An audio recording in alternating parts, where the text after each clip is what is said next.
بسم الله الرحمن الرحیم. السلام علیکم. زه ناصر جمال پښتو ټي وي کې زه تاسو سره کلی یم. ناظرین د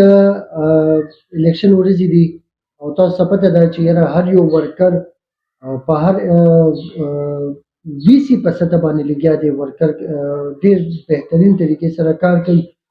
که بیا موږ څه ټایم پی کې لیول ته راشو ان ای لیول ته راشو هغې کې محنت او خواري چې دغه لږ نور هم زیاتې شي. د جماعت اسلامي ما سره یو ډېر ګران قدر رور ما سره نن د دې پروګرام مېلمه دی چې هغه د پی کې اس سی یوت صدر هم دی او جماعت اسلامي سره د هغې دا چې کوم منسلک رشته ده دا د ډېر وخت نه ده. ډېر وخت نه دا لږ چې دی زه ډېر په منډو تړو او ډېر په هلو ځلو ګورم او ډېر وخت نه چونکې زه پیژنم هم ذاتي طور سره زه پیژنم. نن به لږ د دې دا موقف والو چې د جماعت اسلامي دې ټایم کې په کم پوزیشن کې ده او څه صورتحال دی. السلام علیکم. وعلیکم السلام. نصر جمال بھائی څنګه دی؟ شکر دی الله کرم دی. رفیع الله صاحب جماعت اسلامي ستاسو د پی کې لیول باندې تیاری په کوم صورت کې روان دي؟ څه صورتحال دی؟ څه ګراوند باندې درته څه رغښته دی؟ بسم الله الرحمن الرحیم. د ټولو نه مخکې خو ناصر جمال بھائی زه ستاسو د دې نیوز چینل ډېر شکریا ادا کوم.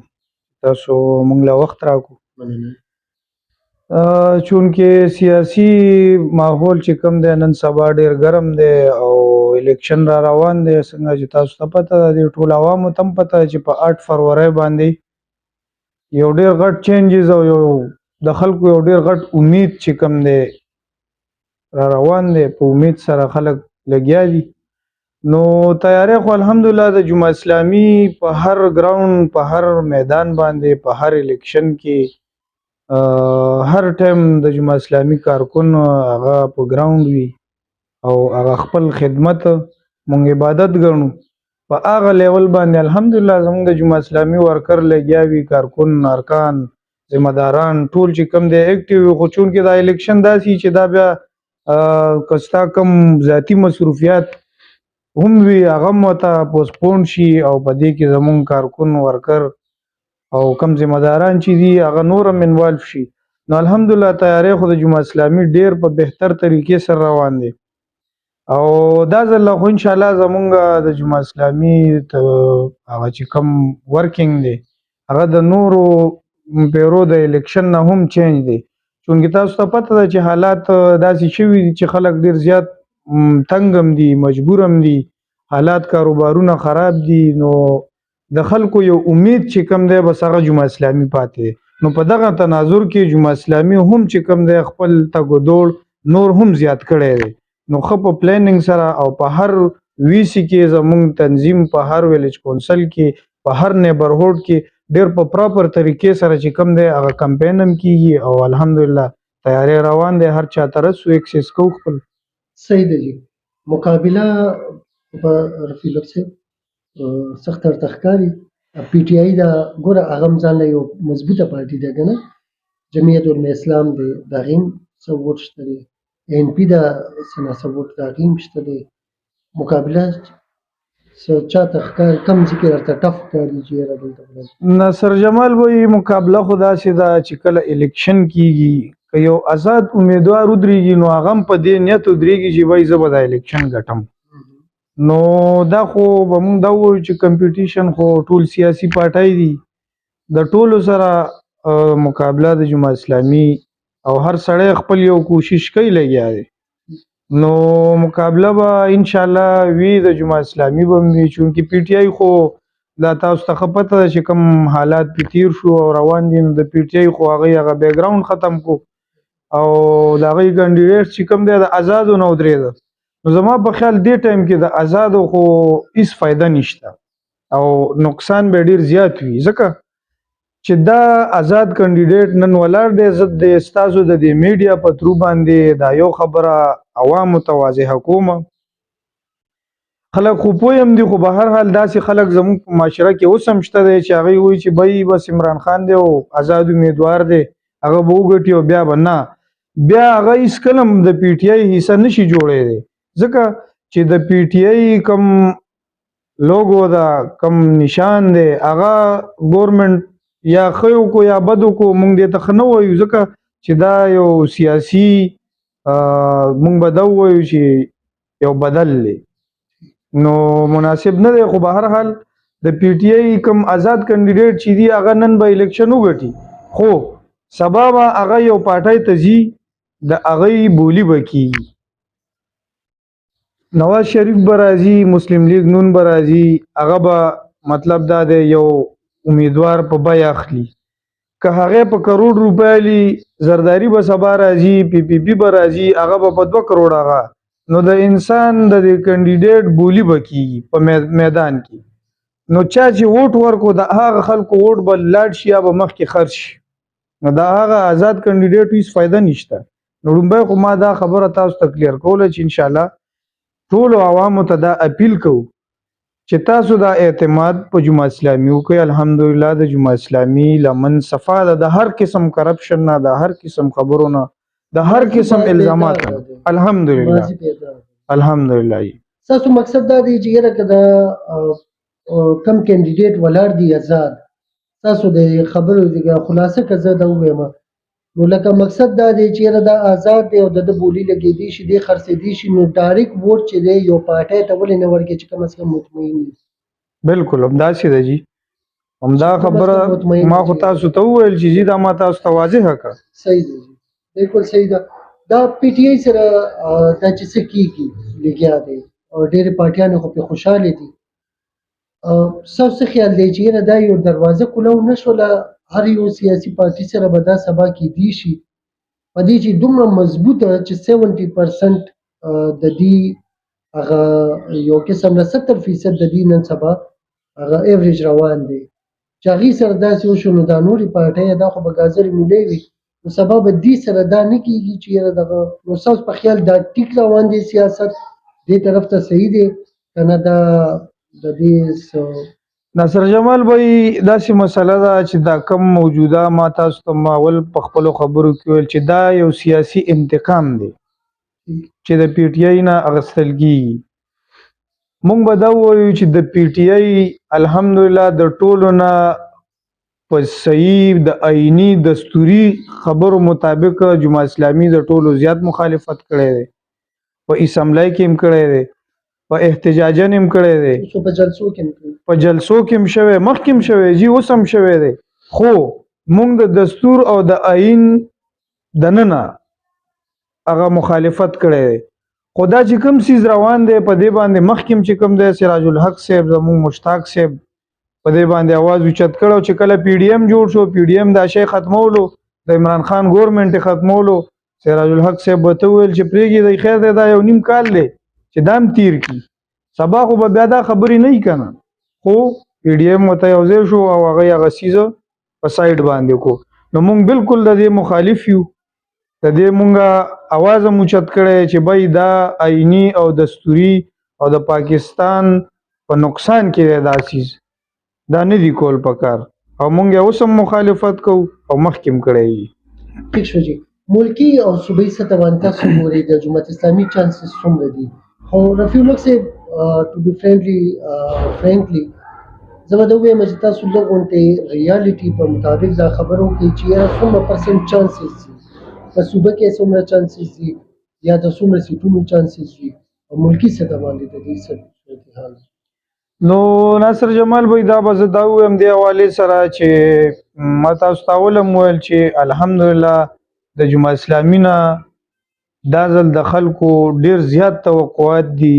ډیر زیات امید دی ځکه چې زمونږ په دې کې پی ټی آی 2 ځل ګورنمنت کو یعنی داسې بو چې 8.5 9 سال حکومت وکړو خو عوام ډیر زیات متاثر شو یعنی متاثر مطلب دا زما چې د هغه کوم امید او هغه امید باندې وبتوي شو هیڅ فائدہ ونه شو عوام الټا چې کوم دی نورم هغه احساس کمتري تپری وته ځکه چې خلکو ول چې د تبدیلی او ناروا د پی ټی آی په ګورنمنت کې خو هغه کوم څه ونه شو پی ایم ال ان چې کوم دی هغه خپل ګورنمنت تیر کړی دی عوامو ته څه فائدہ نه ده شوی څه ریلیف نه ده ملاو شوی پی پی پی چې کوم دی هغه کوم مرکزی ګورنمنت هم کړی صوبایي هم کړی دی هیڅ فایده نه تېره میلاو شوې عوامو ته. نو دا ځل د خلکو یو امید چې کوم دی دا جماعت اسلامي جوړ شوی دی او د هغې وجه دا ده چې الحمدلله په تیر شوو وختونو کې که د جماعت اسلامي د چترال نه یو MNA جوړ شوی دی نو هغه داسې یو ریزلټ ورکړی دی چې په زمونږ په دې ملک کې هغه یو رول ماډل دی. که زمونږ یو سینیټر دی په سینټ کې خو الحمدلله ټول جماعت اسلامي پاکستان په دا فخر کوي چې په سینټ کې 2-3 ځل د ټولو نه زیات د سپیچ د مخالفت د حق د आवाज چې کوم اوچت شوی دی دا جماعت اسلامي سینیټر مشتاق احمد خان کړی دی. نو الحمدلله مونږ کو دا فخر کوو. بیا چې کوم دی که تاسو وګورئ یو سروې شوی ده د نیلسن یو کمپنی د امریکن هغه یو سروې کړی چې په هغې کې په دې کم موجوده سروې چې شوی ده څه وخت مخکې د هغې ریزلټ رالو واحد جماعت اسلامي ده چې 37% گروث هغې کړی دی. سراج الحق صاحب چې کوم دی د خلکو فیورټ جوړ شوی دی د هغې وجه څه ده جماعت اسلامي ده. سراج الحق صاحب دی مشتاق صاحب دی په کراچۍ کې حافظ نعیم الرحمن دی د حق دپاره یو اواز اوچت کړی په هغه وجه باندې د خلکو په هغه کې چې کوم دی یو امید پیدا شوی د جماعت اسلامي نه چې انشاءالله که داسې په فل ګورنمنټ کې راشي جماعت اسلامي نو هر قسم ریلیف به غریب ته او مالدار ته یو شان ملاویږي انشاءالله. ٹھیک شو جی رفیع الحق صاحب چونکې یو NA کې پاتې کیږو یو کوېسچن باندې زه دا وکړم چې یاره زه د جماعت اسلامي له ولې ووټ ورکړم ما سره JUI شته PPP شته PMLN شته PTI شته ٹھیک شو جی جماعت اسلامي له زه ولې ووټ ورکړم. ناصر جمال وایي دا خو تاسو ډېر ښکلی سوال وکړو. دې حوالې سره به زه دا ووایم چې PPP هم تاسو وکته PMLN هم وکتو دې ټولو خلکو به مونږ ګورنمنټ وکړو د جماعت اسلامي یو وړوکې ناظم به هم تاسو کتلی او د هغې وجه دا ده د ووټ ورکولو زه به تاسو ته شارټلی دا ووایم چې جماعت اسلامي ته ووټ تاسو په دې خبره ورکوئ چې الحمدلله بې داغ ماضي ده. په دې علاقه باندې حافظ حشمت خان صاحب منسټر پاتې شوی دی الحمدلله هغه نن هم چې پاسي دا خبره کوي که چا په ما باندې د 1 روپۍ کرپشن ثابت کو زه به جرم ورکوم او زه به دا سیاست بالکل پرېږدم د دې نه نور غټه څه خبره کیدی شي. او نن چې کوم دی الحمدلله هغه ولاړ دی د MNA سیټ ته قومي اسمبلی ته ولاړ دی او د دې علاقې یو امید دی یو برانډ جوړ شوی دی الحمدلله خلک یې ډېر خوښوي په کردار باندې ماضي پاکه ده با کردار دی حافظ قرآن دی او ډېر خصوصیات پکې دي الحمدلله. لکه زه به تاسو ته دا ووایم چې کله هغه منسټر جوړېدو په هغه ټایم کې هم د هغه یو پرایویټ اداره د سکول دی وړوکی غوندې سیټ اپ دی په هغې کې هغه بس ایز ا ټیچر سکول هم د ایز ا ټیچر هلته کې و چې کله 15 کاله منسټري هغه وکړه بیا هم چې کوم دی هغه هماغه خپل سکول کې یعنی مطلب دا دی چې هغه داسې څه ګروت نه دی کړی چې هغه څه بنګلې واغستې پلازې واغستې د هغه چې کوم دی هغه څیز څه کرپشن وشو بس هماغه خپل چې کوم مخکې زندګي وه اوس هماغه تېرېږي الحمدلله. نو زه به تاسو ته دا ووایم چې جي په جماعت اسلامي کې د الخدمت اداره ده زه دا وایم چې دا خلک ولې په الخدمت دومره غټ اعتماد کوي چې د هغې د 1 کال بجټ تاسو تیر شوی وګورئ 54 ارب روپۍ چې کوم دی د هغې بجټ جوړ شوی دی دا چې کوم دی هغې ته څه د بهر نه د ګورنمنټ نه څه فنډ نه دی میلاو شوی دا ما او تا او بلو خلکو په اعتماد کړی دی. بیا د جماعت اسلامي د الخدمت داسې یو اداره ده الحمدلله مونږ په فخر کوو چې د هر فند دپاره یو فند جمع شي نو هغه په کوي یا په هینډ پمپ لګولو کې هغه فند نه استعمالیږي. که د کوي د هینډ پمپ دپاره یو فند هغې ته جمع کړی شي نو هغه په مسجد جوړولو کې هم نه لګي. که د مسجد د تعمیر دپاره یو فند میلاو شي نو هغه په بل مد کې بالکل نشي لګېدی او د هغې الحمدلله یو عام سړی هم چې جماعت اسلامي سره کینی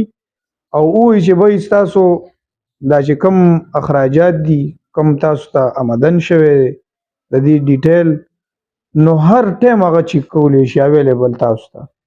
نو دومره پاکه اداره زما په خیال چې د جماعت اسلامي نه هټ کر بل نشته دی. نو په دې وجه باندې موږ تاسو ته هم دا اپیل کوو چې بای تاسو جماعت اسلامي ته ووټ ورکړئ، جماعت اسلامي باندې دا یو ځل اعتماد وکړئ. تاسو وګورئ په دې کې بي کې یو ګورنمنت جوړ کړئ د جماعت اسلامي، بیا تاسو ریزلټ وګورئ چې ټول مازماو کې دا یو جماعت اسلامي مې 15 کالو لازماو کې ان شاء الله په خپل به چې کم دی دودھ کا دودھ پانی کا پانی واضح واضح ښکاره وشي ان شاء الله. ډیره مهرباني تاسو رفیع الله صاحب چې تاسو زموږ پروګرام ته ټیم ورکړ. ثانک یو سو مچ. ډیر مننه. الله مو خوشاله او آباد لري. Thank you so much. مهرباني.